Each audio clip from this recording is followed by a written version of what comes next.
Tonight's headlines are brought to you by McDonald's. Good evening, Commonwealth, and thank you for watching the Channel 2 News. I'm Sally Limis. Let's take a look at tonight's top stories. The Boost program paid out large amounts to companies, even the new ones. Also tonight, the police department may see a familiar face in the office soon. And a political protest up in the hills was eased. In sports, paddlers take the waters in a school competition. Stay with us, we have these stories and more up next. Everybody feel it, come around with the rhythm, it's a sound. If you feel it, come around, round. Everybody feel it, come around with the rhythm, it's a sound. Everybody get down when we give it to you. Everybody feel it, come around with everybody in the block.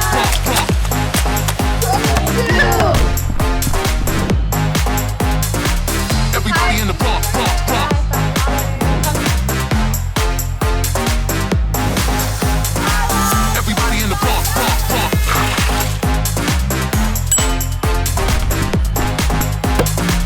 Everybody in the block. Everybody in the block.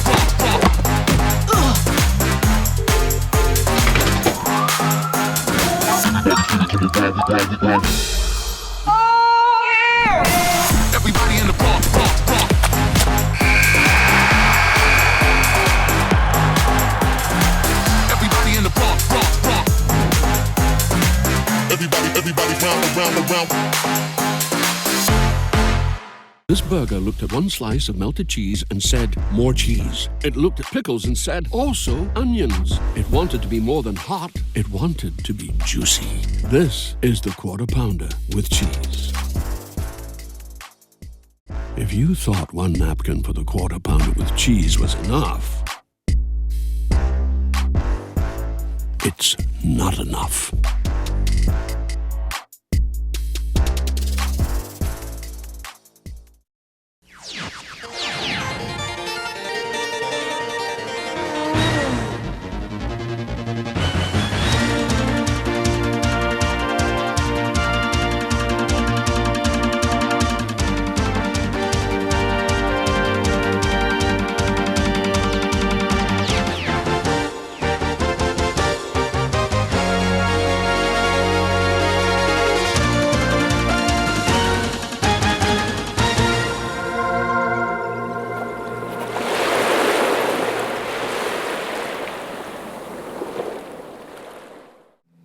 Half a day to the Wami and good evening, Commonwealth. Today is Friday, February 17, 2023. Reports coming out of the Department of Finance indicates a financial crisis in the NMI due to millions of dollars being misused and abused. The Boost program was given $17 million of federal funds, but has been deeply questioned by many local officials and members in the community. Tonight, we show some numbers. A number of organizations began receiving letters this week that ARPA money that was promised is no longer available. MVA got a letter, the Mariana Islands Nature Alliance got one, NAMIVA, the list goes on and on. With mid-February approaching, there's still been no action on the Boost program, where millions went out and nobody appears to be looking after the money. The Boost website is still up and running, and applications are pending with no information. Bank of Saipan was paid a percentage of the Boost money to administer the funds. The bank, however, has returned the remaining Boost funds in their account over, quote, concerns over the Boost program, but they did not indicate if they will be returning the $500,000 that the bank received in Boost money, and the bank has not returned repeated inquiries. $17 million was allocated for the Boost program that was launched late in 2022. It appears a lot of the money went to brand new businesses who got business licenses in the days just prior to submitting applications, and perhaps without well-formulated business plans. And it's unclear if anyone has been assigned to verify that the money that was delivered has been spent appropriately. Let's take a look at some of the recipients. Poksu 4 Days, a fishing company, was boosted with $100,000 on December the 13th. Magalahi Grill, a sole proprietor with Sherry Pangolin listed as the owner, was boosted with $200,000 also on December 13th. Dash Car Wash, an LLC established by Cameron David Aldon Atalig, was awarded $200,000. Steve Jang of Ha and Joe Investment Group was awarded $100,000 on November the 7th. Renee Badalones of Motion Auto was awarded $200,000. $150,000 of that came on December the 5th. Badalones was also awarded $125,000 for United Equipment Rental and $200,000 for SUI Corporation, which does apartment and car rental. And Renbat was awarded $100,000 on December the 5th. Saipan Goddess was awarded $125,000. Matt Gregory listed as the local agent for that company. Romeo Malasarte of Armatech was awarded $150,000 on October 27th. Galaxy Snack Bar, $200,000, Patrick Tenorio. Peps International, a consulting and real estate property company, awarded $200,000, and Jesus Sablon listed as the resident agent. Equitable Insurance Company awarded $125,000. D&D Fish Market, $125,000. Saipan Horse Course, $200,000. Jesus Taisagui listed as the resident agent. Sakura Group, Jing Wan, received $150,000. Arvin Ogo, general contractor and exterminator, $100,000. Mashil Corporation, carpet and interior design, $200,000. Napu Brewing, Perry Enos Jr., $100,000. Hong Yi Trading, $150,000. Michael Shu listed there. Santos Acres listed as a bed and breakfast, $150,000. Rosamond Santos. Liana Vi Fish Market, Anna San Nicolas, $100,000. Second Wind, Al Cabell, $200,000. Lovebirds Restaurant, Jess Taisagui, $225,000. Luta Green Gold Farm, Vicente Atalig Jr., $75,000. Taisagui was one of the 3 Boost administrators who reviewed applications, was listed as an owner of one of the boosted businesses and as a business associate for 4 other businesses. The former Finance Secretary David Atalig did not testify in front of the JGO committee, nor did former Governor Ralph Torres. A new chief for the police department has been named. The cabinet for the Palacios Apatang administration is almost complete. This morning, Governor Arno Palacios says they have selected the new commissioner for the CNMI Department of Public Safety.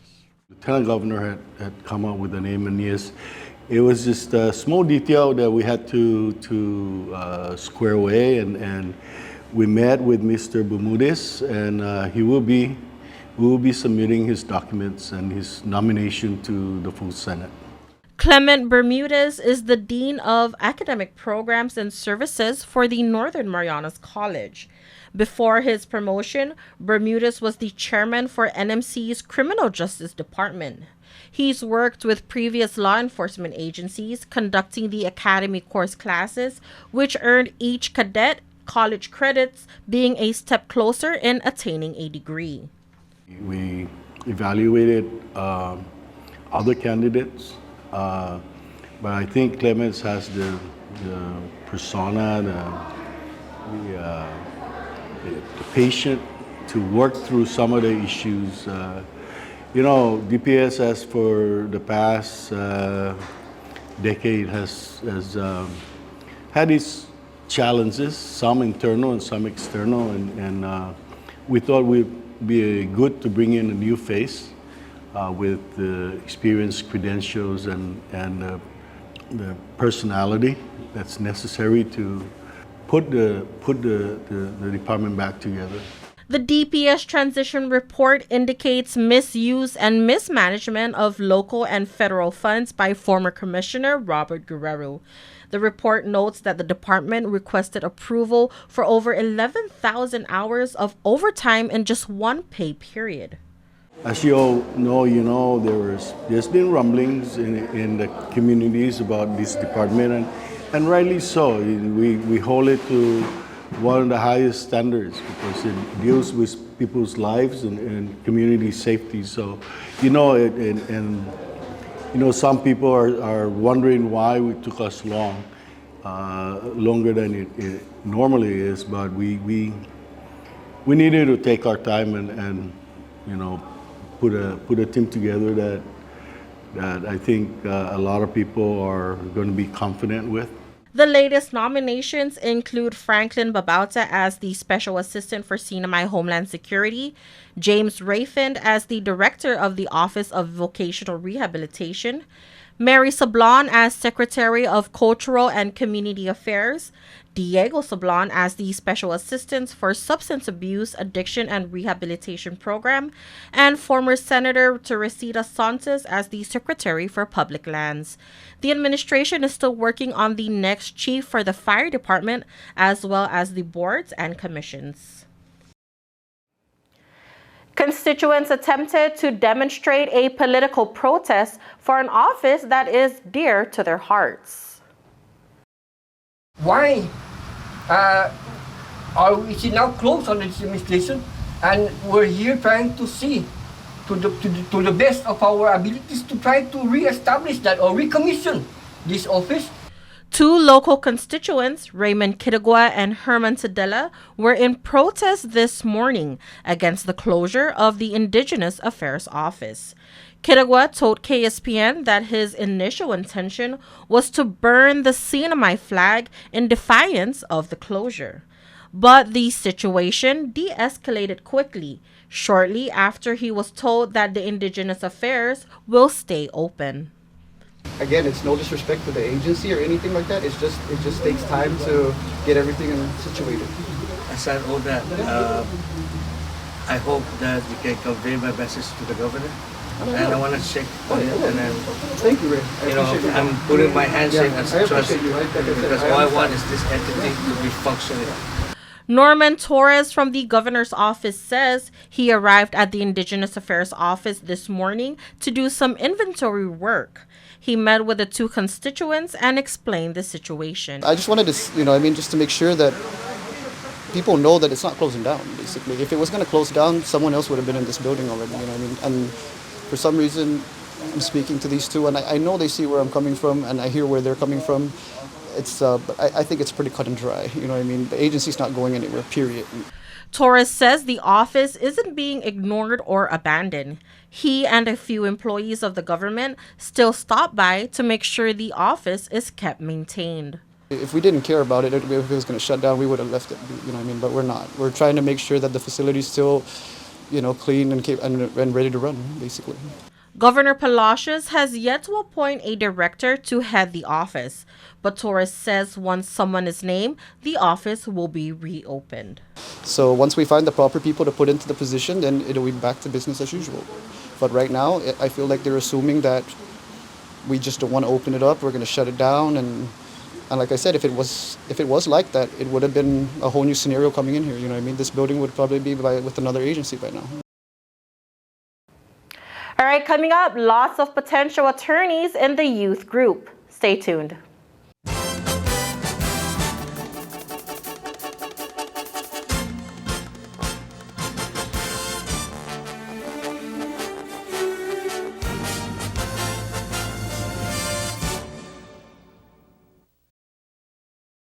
Fast, fun, and easy. That's how your home Wi-Fi should be. So start with an internet plan that fits your budget. Introducing your home Wi-Fi starter pack, also known as WISP. Enjoy up to 25 megabits per second for as low as $35 a month. Plus, a free router with your wireless subscription. That's hours of movies, games, social media, and more endless fun. Get your Wi-Fi starter pack today only at Docomo Pacific. Better together. Additional conditions may apply. It's okay to take a friend or parent's medication. It came from a doctor, right?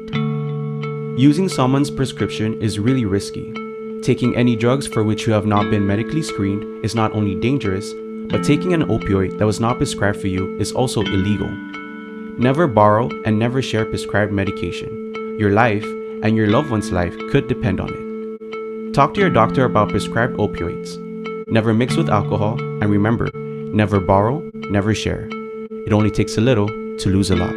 This project was supported by a grant from the Centers for Disease Control and Prevention and the Commonwealth Healthcare Corporation. Contents are solely the responsibility of CHCC and do not necessarily represent the official views of the CDC or the U.S. Department of Health and Human Services.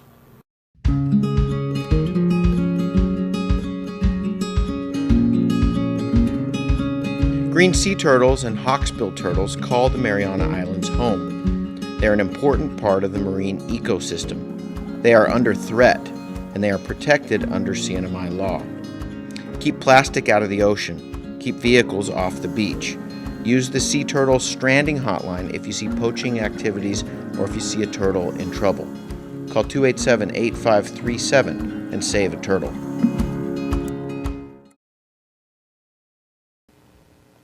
Welcome back to the Channel 2 News. Students stepped out of the classroom and into the court for the 2023 mock trial competition. Schools from Saipan and Rhoda competed this year, with one heading to Arkansas for the Nationals. The CNMI High School mock trial program returned to the Guma Justicia after a 2-year hiatus due to the COVID-19 pandemic. Students from Marianas High, Saipan Southern, and Dr. Rita Enos High vied for the chance to represent the NMI on a national level. The 2-day trial came to a finish with the Marianas High School team as the defending mock trial champions. The NMI mock trial champion for 2023, Marianas High School.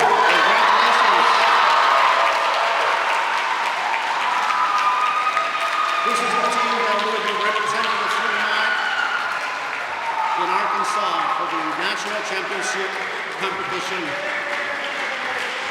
Let's all give them a big round of applause. Congratulations. U.S. District Judge Ramona Manglonia presided over the championship round and says she is impressed. As one of the jurors commented, this is the new generation of students who, one, learn about the legal processes. You know, this is a criminal case, presumption of innocence, and then the opportunity to be represented by counsel, and then having them actually come to court and have actual judges preside over their trials. It's bringing the reality to them so that they can overcome any essential or some of the typical fears, especially as an island girl or island boy. They were able to show that confidence, and I think, and that's why I commented that really this is important to bring these young kids and give them the opportunity. Their case, CNMI versus Dimitri de la Cruz. A CNMI police officer discovered that the barrel of a World War II tank gun was removed from its historic site on Beach Road. Police found a note for its sale on a boat docked in the marina. The boat is owned by Dimitri de la Cruz, who is now charged with theft. De la Cruz says she is being framed by a romantic partner. They were Academy Award winners. I mean, one of them actually had tears at the right moment. So. And then the statements, it was quite credible. They were into their role. And so performance-wise, both in substance and their ability to digest, there were 2 expert witnesses. So one on each side, and for these young high school kids to be able to articulate and just use those technical scientific terms, it was very impressive. Milan Goodwin from MHS was awarded both the defense and prosecution attorney. It's really great because the last competition that I had was when I was a freshman, and there's been COVID for 2 years now, so this was the competition after that, and it's been really great just being able to be back and competing. And something I learned today about getting the attorney awards is the only other person to have gotten both Best Prosecution and Defense Award is my mentor and someone I look to as an older sister, Shay Hartig, and she won that in my freshman year. So it's really just come a full circle, and it's really amazing.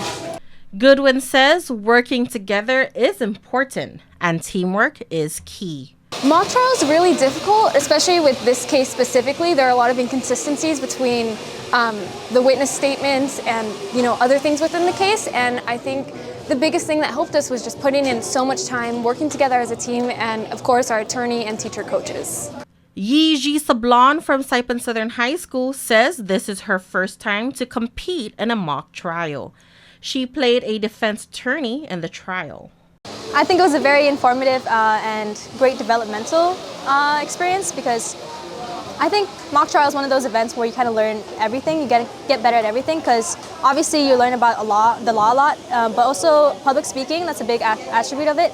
And then a lot of on-the-spot reasoning you have to think quick on your feet, and then I think the experience, the practice, even the actual court trials helped me a lot in those aspects. MHS will be representing the NMI in Little Rock, Arkansas for the national championship this coming May. And you may have seen a familiar face. That's our intern correspondent, Milan Goodwin. Congratulations to you from all of us here at the studio. The Senate Committee on Executive Appointments and Government Investigations will be holding public hearings for cabinet nominations next month. Chairwoman Selena Babauta will hold a public hearing for Mary Margaret Sablon, who is nominated for Secretary of Community and Cultural Affairs on March 1st, along with Lands and Natural Resources Secretary Sylvan Igasomar at the Senate Chamber.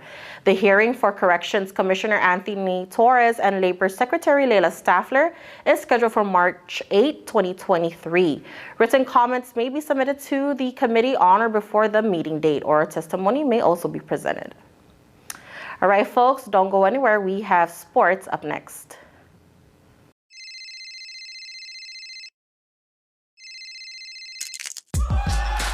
Need a new phone?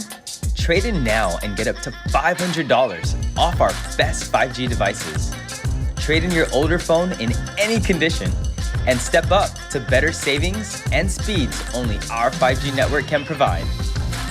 Check out our website and catch up on the best mobile experience. Trade in now. Docomo Pacific. Better together.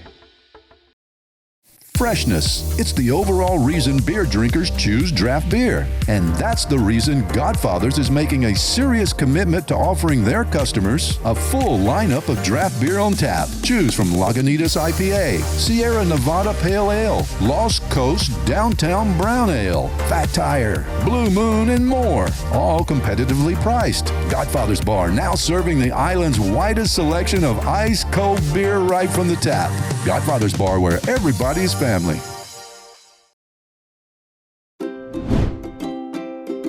The Tan Su Lin Foundation promotes the culture of giving back. The foundation and its generous partners are committed to supporting programs that include health, education, and sports. Initiatives that promote arts and culture, the environment, and tourism will benefit our community and our residents. Giving back and making a difference will help ensure that the island paradise we call home will be a better place to live.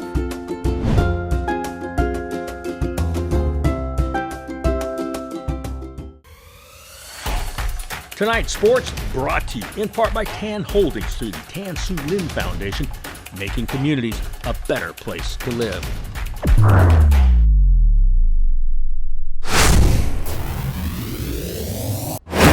Buenas sports fans.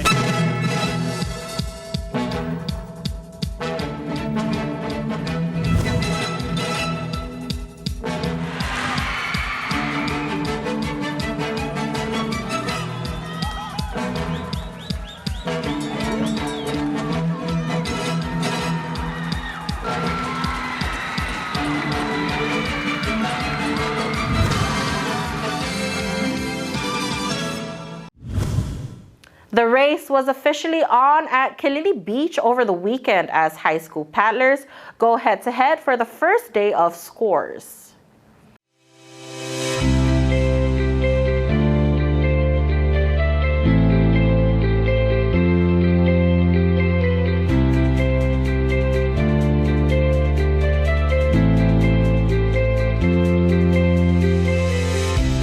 Well, what we have today is the annual public school system outrigger canoe program, and then this is the second Saturday that we have begun the program, and then this is the first Saturday they race that the points for the race is recorded for them. Will accumulate to the final race, which is going to be on March 11. So the Canoe Federation partners up with the public school system sports programs, and this is part of our grassroots program for the youth that involves public school system students, and we were hoping to bring in the private schools. The Saipan Southern High School boys ruled both the 500-meter and 1,000-meter races, gaining a perfect 20 points for winning preliminaries and finals. In the boys' 500-meter finals, Saipan Southern crossed the finish line first in 2 minutes and 55 seconds. MHS came second with a time of 3 minutes and 15 seconds. There you go. Cragman High took the third place as they finished the race in 3 minutes and 31 seconds.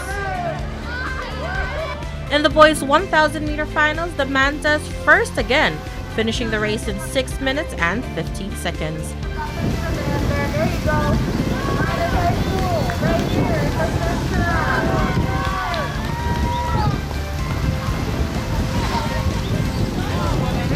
Southern High School coming in on their flag.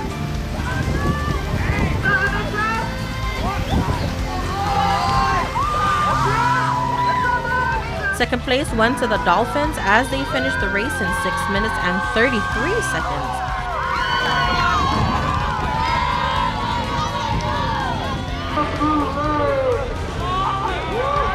The Zuzus came third with a time of 7 minutes and 9 seconds. In the overall boys division, the Dolphins are in the second spot with a total of 12 points, while the Zuzus is in the third spot with 4 points. Meanwhile, the Marianas High School girls took the spotlight by winning the 1,000-meter finals. These Lady Dolphins finished the race in 7 minutes and 8 seconds.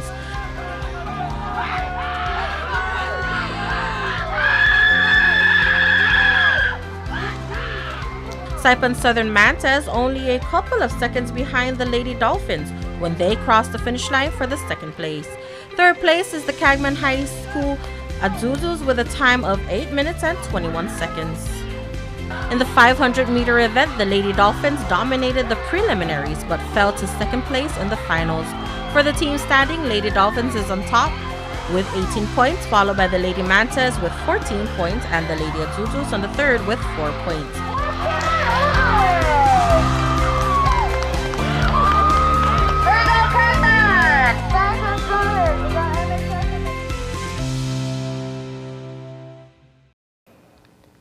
It's always great to see the young and talented of the NMI active in the waters. Tonight, we bring back this story about a passionate paddler and a former member of the Lady Dolphin Outrigger team who represented the NMI in the Pacific Minigames.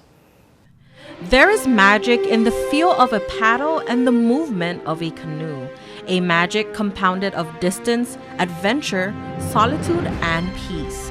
Young Star Shining, brought to you by the Tan Su Lin Foundation.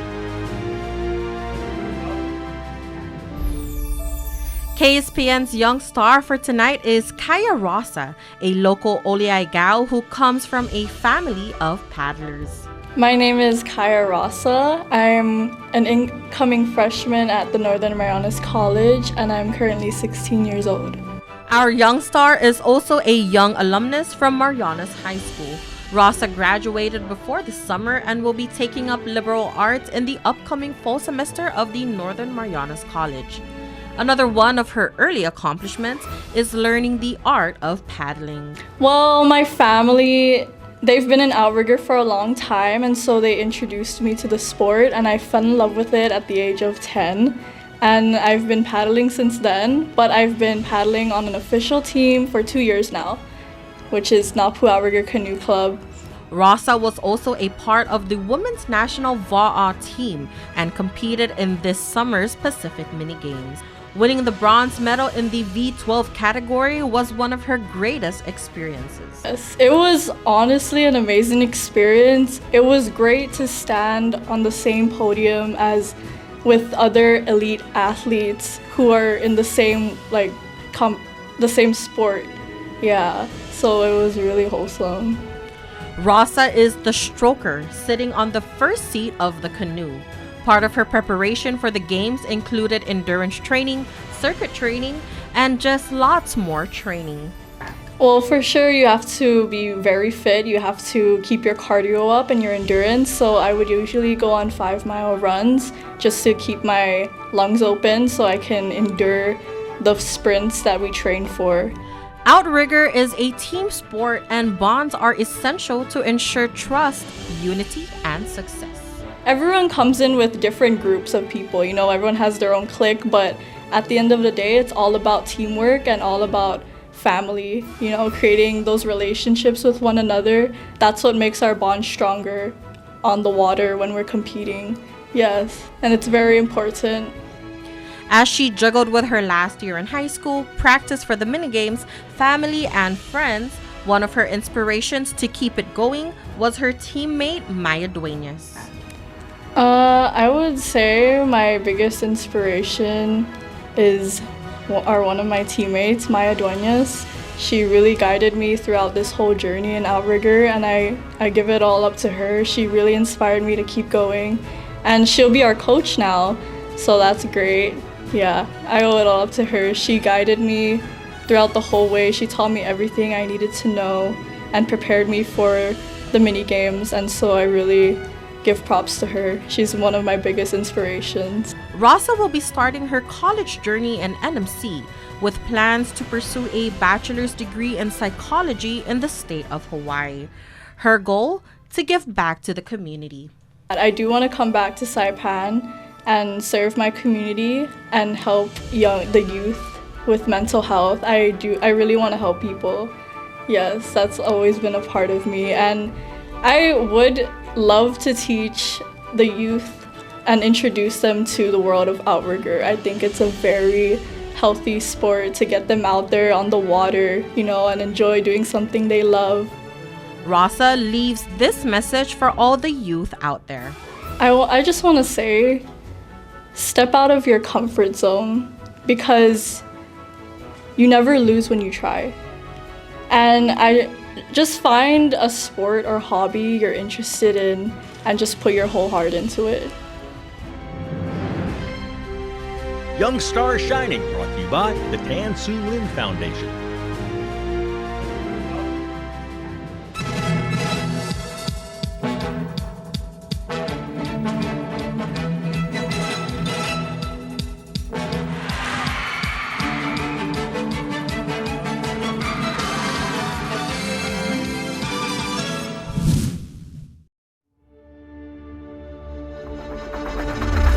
What's the move?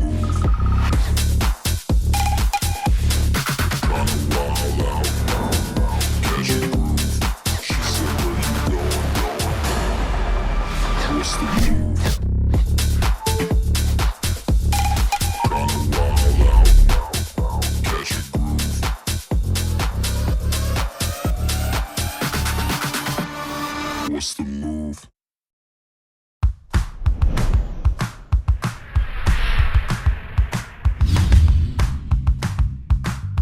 Hi, I'm Dre, one of the personal trainers here at Goat's Gym, and today we're going to go over the cable lat pull down. Now what we want to remember with machine-based exercises, there's really no right or wrong way of doing it.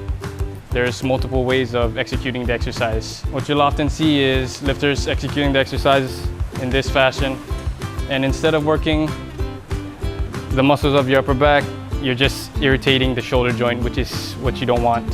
All right, let's clean that up a little bit. Let's sit upright a little bit more. Okay, as you get a full stretch, bring it down with your elbows coming in. So in general, as you set up this way, you're going to be feeling majority of the impulse right here, which is your lats. Okay. He's getting a full stretch and he's getting a full squeeze in the bottom.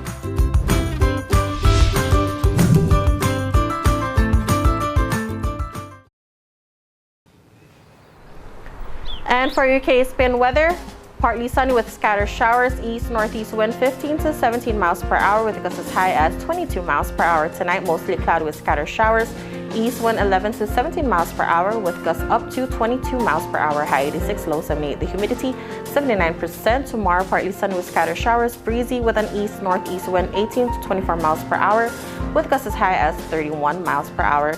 High 86, low 78. The high risk of rip current is dangerous rip currents for both north and east facing reefs of the Marianas through late Sunday night.